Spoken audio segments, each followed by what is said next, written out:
Hi, friends. Welcome back. I hope you're having a wonderful week. Things have been good here, as usual. Not too much new to report. Um, so I thought we would just go on and get started tonight. Um, yeah, let's get started. So we have some good ones picked out for this week. And as always, I would love to know your opinions down below. I really try not to look at the responses that these get while I'm looking through them because I don't want to be swayed or have my opinion changed. But there's a couple of them that I did look through, so I'll let you know when I get to that. Am I the problem for disinviting my daughter to Thanksgiving when she won't host Thanksgiving? In our family, holidays are rotated, so one person hosts the 4th of July, another hosts Christmas, and another hosts Thanksgiving, etc. This way, no one is constantly hosting, and it makes it fair for everyone. This post is about my middle daughter, Clara. Clara has always been skipping her host duties when it gets to her, and she has an excuse as to why she can't why she can't host. It ranges, but usually goes along the lines of stress or she's too busy. This results in other family members picking up her holiday. It is frustrating, and multiple people have talked to her about this. She bailed on hosting Easter, but promised me that she would do Thanksgiving if we swapped holidays. At the time, I made it very clear she needed to stay true to her word, and if she dumped it on someone else, that she wouldn't be going to Thanksgiving. It usually gets dumped on me. Anyway, I called her asking if she wanted me to bring a dessert board for Thanksgiving. She told me she could not host because she had just moved into her home. She moved in July, and that it was too messy to host. I told her she could clean it since it was a few weeks away, and she told me she can't. I know other kids can't host it. Well, one could, but she's doing Christmas, and it's not fair at all for her. I informed everyone that it would be at my place this year. I also informed everyone that Clara is not invited this year to Thanksgiving. Clara was upset when I told her that, and we got into a huge argument. She thinks I'm a big jerk. My other kids are split. 2 of them are happy since they're tired of picking up her slack, and this is what happens when others take things too far. So, an outside opinion, please. I feel like the mom, or the mom, I guess, the poster, is fully in the right with this. If this is what your family does, if you all rotate holidays out to host, and if she skips every single time, she doesn't get to be a part of it. I don't know, though. I'm really torn. This was one that I looked through the responses on because there were some good points. Some people said, are all the other kids, and by kids, I'm assuming adult children, but are all the other family members like married? Is Clara single? Because that would obviously be a lot more work for one person versus a couple hosting. And from what I believe the response was from the original poster, no, some people are single, some people are married, and that doesn't affect anyone else, but every person is different, and hosting, can be very stressful. But if everyone hosts, then everyone kind of is aware of what goes into it and hopefully should have some grace toward the person hosting at the time. I'm really kind of torn on this, honestly. I can see the family's point of view of, why should we all have to pick up slack and just have you pull up and enjoy the holiday? But as a single person, I also know how hard it is to get your whole house ready to host. But on the other hand of that, the holiday falls, in the same time every year. So if I know I'm hosting Thanksgiving, I have a full year to get ready for that. I'm kind of torn on this one. Let me know, what you think and how you feel on that. Am I the problem for not waking up my roommate on the day of his final med school exam? I, 23 male, and my roommate Justin, 23 male, are med students. We've been living together as roommates for 2 years, and we live in a hostel. Last week were our final exams, and it was absolute hell. We were surviving on 2 to 3 hours of sleep daily, fueled by coffee and energy drinks.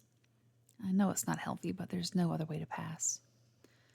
On the last day of exams, Justin was unusually exhausted. Around 1 a.m., he decided to sleep and told me to wake him up at 3 a.m. I agreed. However, by 2:30 a.m., I was dead.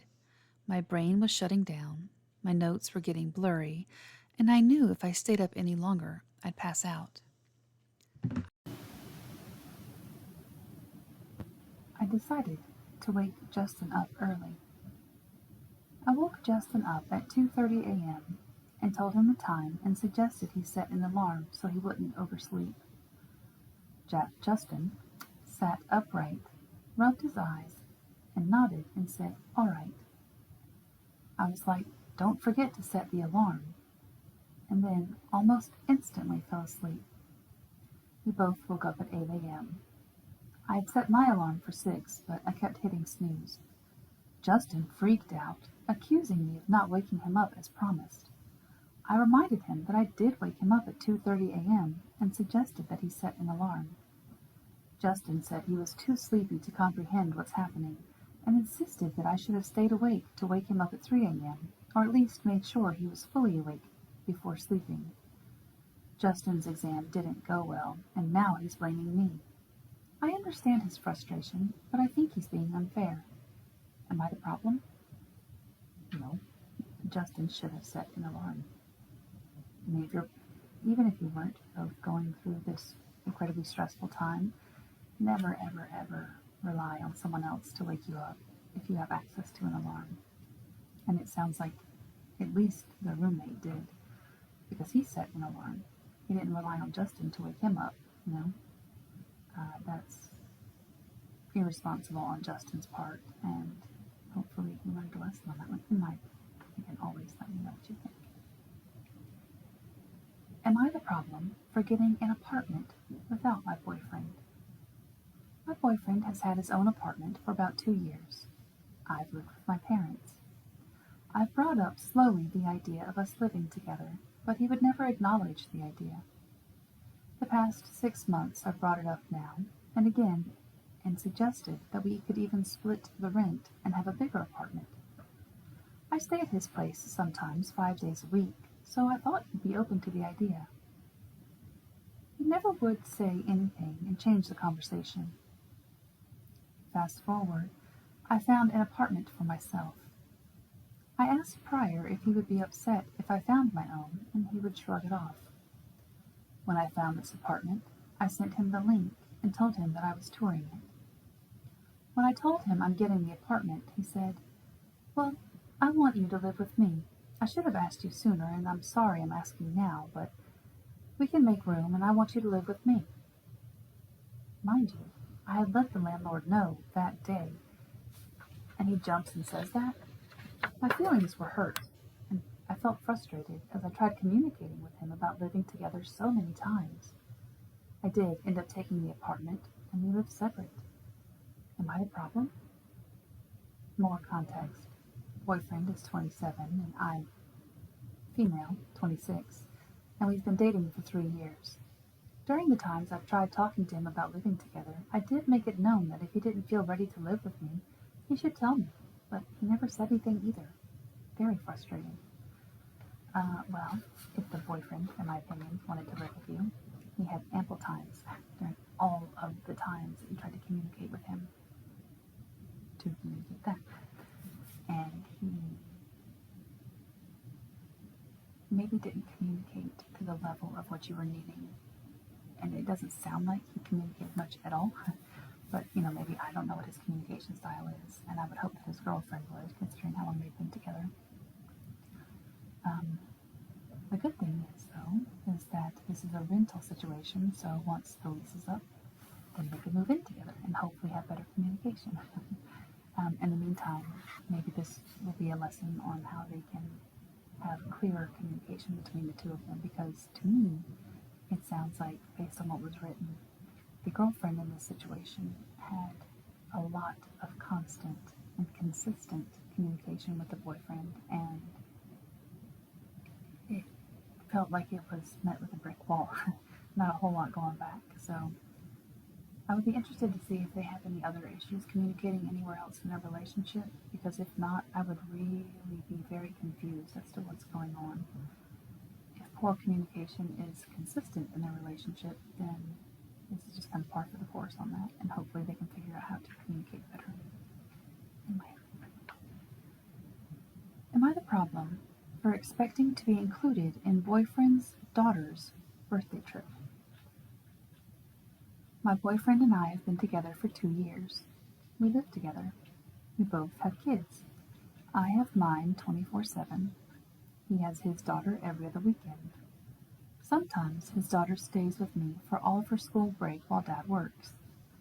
When we got together, we agreed that we would treat each other's kids as our own.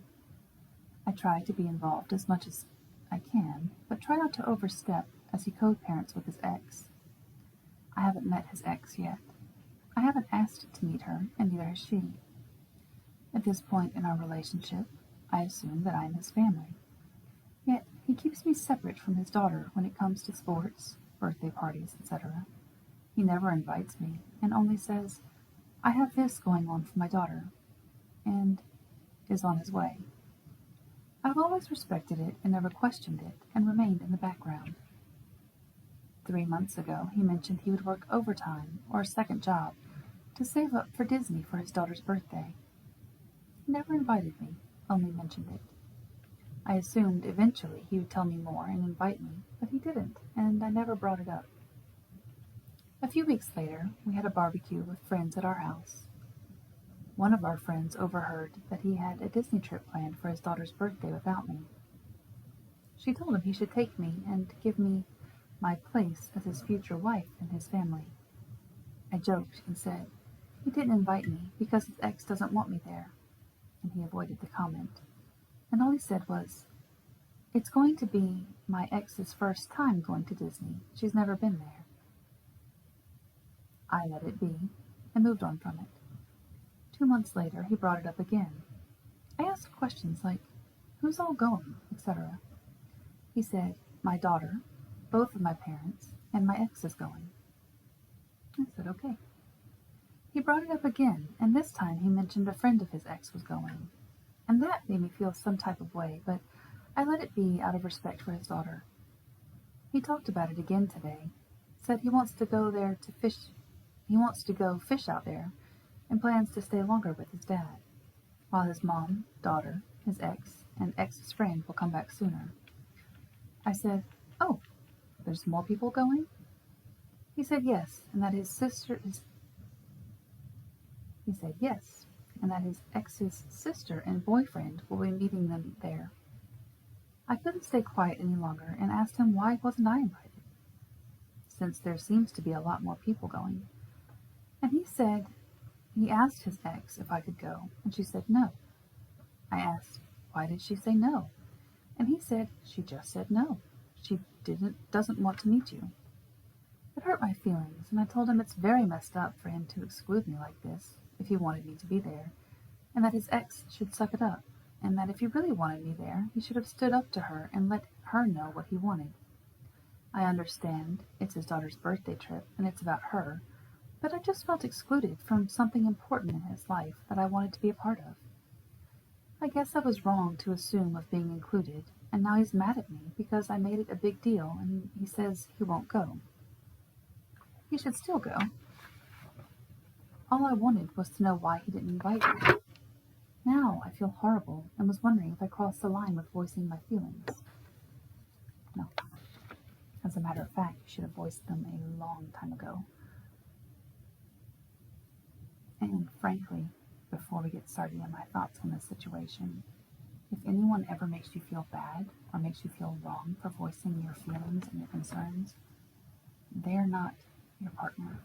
They are trying to manipulate the situation and trying to control you. So, never feel badly for voicing your thoughts and your feelings. How you voice them might be an issue. I'm not going to say it's not. But if you're calmly talking to someone about your thoughts and your feelings, that should always be welcomed. So, onto the problem at hand. I don't understand. There feels like there's something shady going on here with the boyfriend, because I'm curious who is planning this trip. If the boyfriend is planning this trip and inviting the ex and all these extra people to come along, then what his ex's feelings on the situation should not even come into play. If it's the other way around and the ex is planning this trip and saying, boyfriend, daughter's father, yes, come down for the child's birthday, it'll be fun, it's a great co-parenting situation, and she doesn't want the girlfriend there, that's different. Still not necessarily right, but if she's never met the girlfriend, then I kind of understand not wanting the daughter's birthday to be the time where they meet. That should also be remedied if this girlfriend is going to be in the picture long term. But for right now, with this particular problem, I'm kind of two minds depending on who is planning the birthday trip, or if they're both planning their own trip down for this birthday and they're just planning on having the commonality of their daughter, be the reason that they're there. Maybe a compromise would be let Disney be for dad, daughter, and the ex's side, and then once they all go back to home, wherever home is, the girlfriend can come down and spend a fishing trip with the boyfriend. Personally, though, I think this level of consistently being excluded by the boyfriend without any kind of conversation about it, I don't think I'd stay in this relationship, because it doesn't sound like he respects your role as his girlfriend, possibly future wife, stepmom to this daughter. It just sounds like she's conveniently there in his life, not necessarily a part of his life, if that makes any sense. Personally, I would not stay. I think 2 years is long enough to kind of get maybe a preview of how the rest of your life would go. And if you're okay with that and you are accepting of that behavior and that treatment, by all means, congratulations, happy times for you. That would not work for me. I would not appreciate that. I would not want that to be long term, but everyone is different. But that's just my personal view of it, is if this is how he's treating you now, he has no reason to treat you otherwise in the future, and I do not see that treatment changing, especially with that's just kind of his whole attitude, it seems like, surrounding this of, well, it's what the ex wants, so that's what I'm going to do. I'm like, you guys are broken up for a reason. You don't have to run this by her, unless, of course, she's planning the trip and is letting him come along. But even then, after they go home, why can't the girlfriend come down and spend a fishing trip with him? I don't know. That did not sit well with me. Ex-husband requesting I message in a group text with his fiancée. I've been divorced for 12 years, and my kids with him are 15 and 17. We have very minimal contact. I really try to text only when necessary. Recently, I sent a courteous text to my ex-husband about a small purchase for a necessity for my oldest, so that his dad doesn't buy it too. The follow-up text was, "Hey, I just want it to be known that I want fiancé included on the messages. Whenever you text, she knows anyways.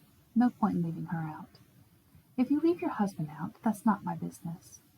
Whether you like it or not, she is just as much a part of their lives as mine. So in the future, please include her. I'm not trying to start anything. I feel like it's a respect thing to include her. Fiancé is my other half, and we make decisions together. Thanks."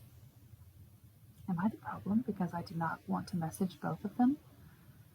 In the past, when I did it in an effort to get along, anytime there's a disagreement, it became 2 versus 1 argument, and they have what I feel is a verbally abusive communication. This particular instance, my ex said I was being childish, ridiculous, etc., because I said no.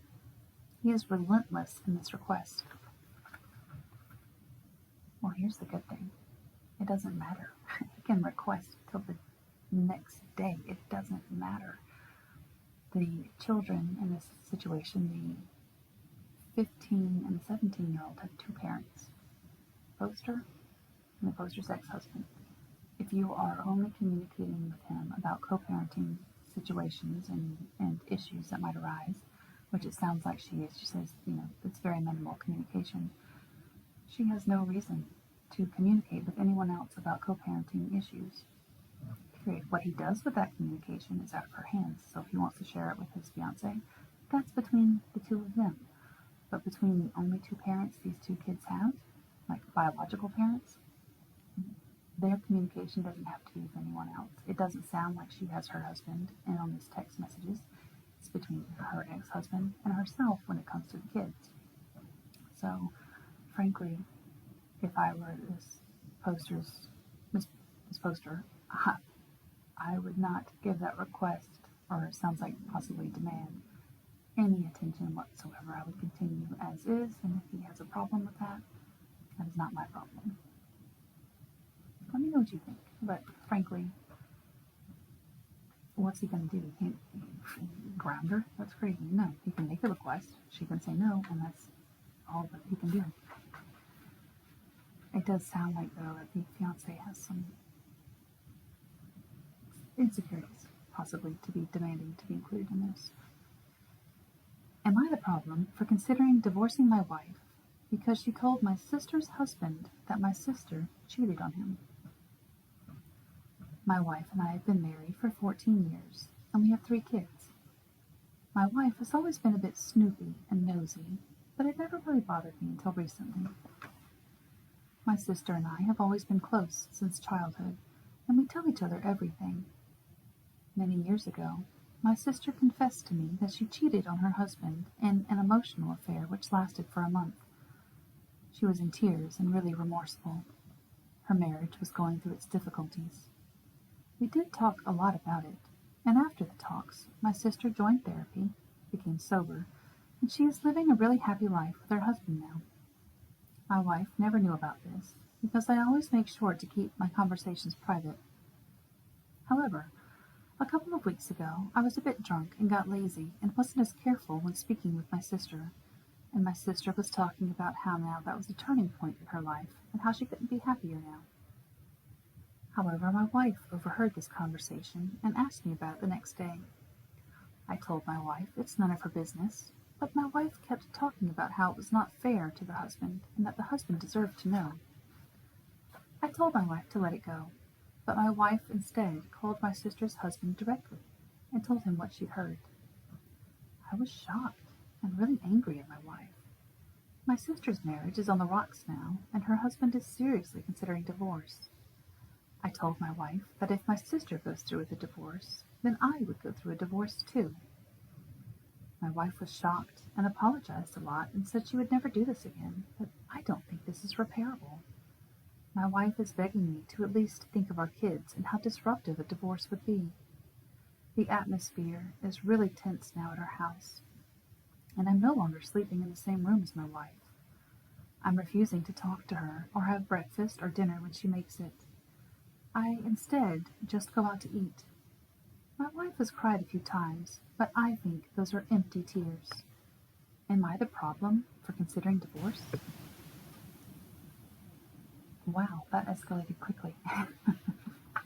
Oh my goodness. First of all, I would have a problem if I were the wife in this situation of covering up an affair. And yes, an emotional affair, but still an affair nonetheless. I would have a big problem with that because I just have a problem taking away someone's right to choose. So the wife, the sister in the situation made the decision to lie to her husband every day since this affair and pretend like it didn't happen, and cover it up, and told her brother, who in turn helped lie to his brother-in-law every day since this affair and cover it up. So when the truth comes out, which it always does, because again, 3 things that cannot stay hidden for long: sun, the moon, and the truth. It's such a deep loss for the husband that his wife is lying, his brother-in-law has been lying, potentially now his sister-in-law, if the poster's wife didn't tell him. Who else? Who else knows about this? When you get cheated on, it's so hurtful. The betrayal is so deep, and it's embarrassing. Not that the person being cheated on has anything to be embarrassed for, but you still feel really embarrassed. And so, finding out that so many other people knew about it and lied to you, and no one bothered to tell you, blows my mind. I'm a very firm believer. If you know something, say something. So I would have serious questions to my husband. Not only is he okay lying to anyone, especially his brother-in-law, about this, but I'd say it would make me question his integrity. What else are you lying about? What else are you not telling me? What else are you being untruthful about?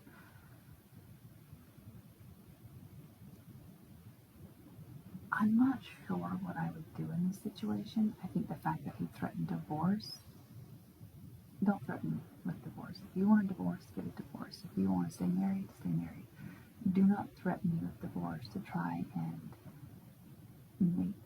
manipulate me into changing my mind or my behavior on something. That does not fly with me at all. I don't appreciate trying to be manipulated into changing my will on something. I'll talk, all day long. I have no problem talking through a problem, finding a compromise, all of that.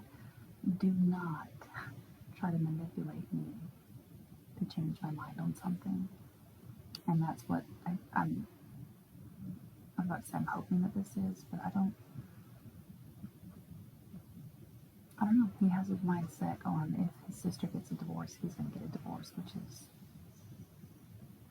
so eye-roll-worthy. It's absolutely ridiculous. It does not sound like they have the most stable marriage to begin with, but I don't think this would necessarily be a case for like a couples counseling, because it doesn't seem to be a communication issue. It seems to be emotional abuse, because he's not talking to her or eat dinner or breakfast, when she makes it. That is lunacy. I wonder if it's a cultural issue. Maybe they're of a different culture. That might be, because in the culture where I am, that is breathtakingly extreme. The poster doesn't say where they live. Maybe I'm trying to give him the benefit of the doubt here. Maybe it's a cultural issue. Looking at it through the lens of my culture, that's his reaction to this is extremely abusive, emotionally. I don't know. Even then, saying that his wife is crying, that he thinks they're empty tears, I don't feel like. The husband is not in the right here, in my opinion. But I don't know what the answer is. Like, again, definitely separate, I guess. Definitely, I guess. I would honestly contemplate divorcing him. I wouldn't wait for him to make that call, because I've said it before as well, you are the company you keep. And if he is fine covering up for his sister having an affair, did she cover up his affair?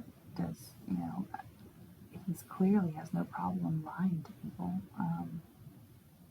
And his reaction, not talking to her, not believing her apologies, not eating her breakfast or dinner when she makes it, that's not okay. That's not okay at all to me. And I think this is our last one for tonight. This is a big one.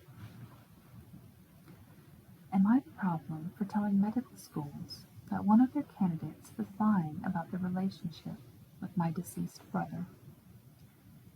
25, female. I'm the youngest of 3 and grew up with 2 older brothers. My brother James was only 1 year ahead of me in school. My junior year of high school, James passed away in a car accident. It destroyed me and my family, and I don't know if we'll ever recover from this loss. The three of us went to Catholic school, and so our class sizes were fairly small. You pretty much knew everyone in your grade and the grades immediately above and below you. There was a girl named Callie in James's grade, and they were in the same classes from grades K through 12. They obviously knew each other from school, but they were never close friends. I know they sometimes sat at the same lunch table and went to the same parties occasionally since the school was so small, but they never hung out one-on-one. He was no closer to her than the average girl in his grade.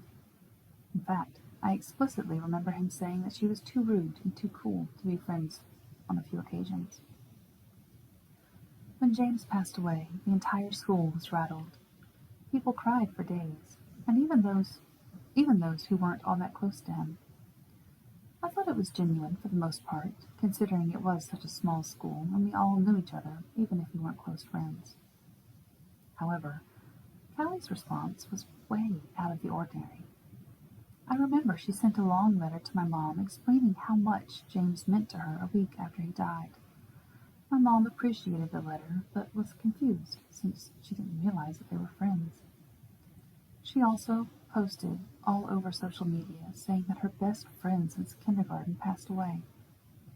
It's been almost a decade, and she still posts pictures of him from the school yearbook on his birthday and date of his passing. Since they weren't close friends, the only picture of them together are large class photos, and some of them have already been reposted. It's kind of a running joke in the family and something we all laugh about. For example, my dad always asks how James's best friend is doing, and we all read and laugh about the social media posts.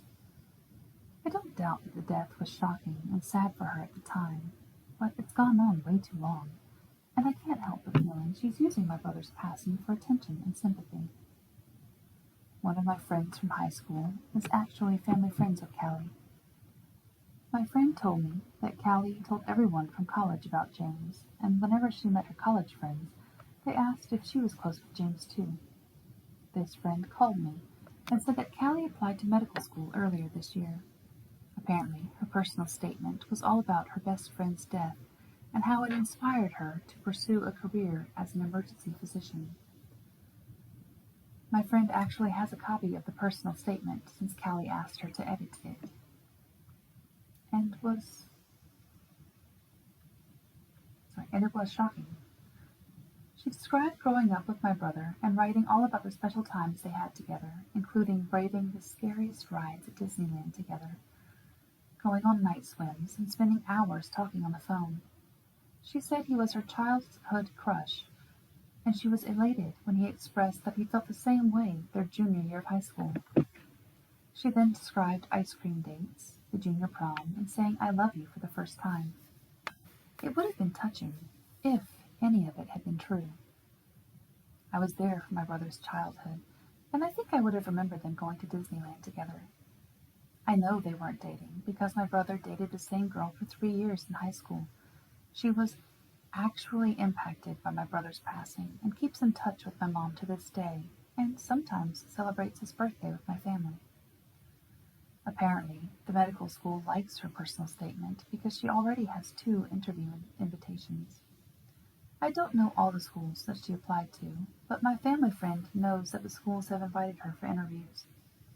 I ended up writing long emails to the admissions committee of both medical schools, explaining that I am the boy in the personal statement's younger sister, and none of it was true. A few days have passed, and I'm starting to wonder if I did the right thing. I felt so upset that she was using my brother and his death for her personal statement, especially when other applicants might actually have experienced loss that motivated them to pursue a career in medicine. Then again, I know she worked very hard to get into medical school, and maybe this was petty. At the very least, I don't think it was great for my karma. Am I the problem?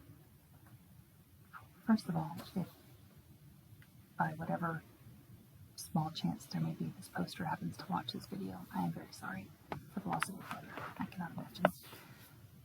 Secondly, I don't think she's the problem. All she did was correct a lie. If this impacts Callie's chances of getting into medical school, Callie shouldn't have lied. Choices have consequences, and this is, one of them, potentially. The schools may not care that she lied about it. It may not affect their decision enough to exclude her from their program. If it does, then again, she has no one to blame but herself for choosing to write that. What an odd choice that is to choose to. I'm trying to think of what I was saying. What an odd choice to embellish their relationship. I mean, losing someone, even if you're peripherally in high school or any level of schooling, is detrimental. And enough, I would think, I don't know how to phrase it, I don't want to say enough to make your personal statement, in this situation, but you don't have to make the relationship bigger than what it was. I think anyone would understand. You had a loss like that in school and made you want to become a physician. I can definitely understand that correlation. Maybe that's what I'm trying to say. I lost a surprising amount of friends in middle school and high school, unfortunately. And I can absolutely understand how someone who knew of them, but maybe not very well, would want to go into medicine because of that. Frankly, I kind of hope this does exclude her from the medical field, because that speaks to her character on choosing to embellish this relationship like she did. And not even embellish it, but just have a full-on fictional relationship with this poor boy. And just to use his memory like that is frankly very upsetting. I don't know the process for medical school, but I hope that there is some kind of psychiatric, evaluations that have to be made.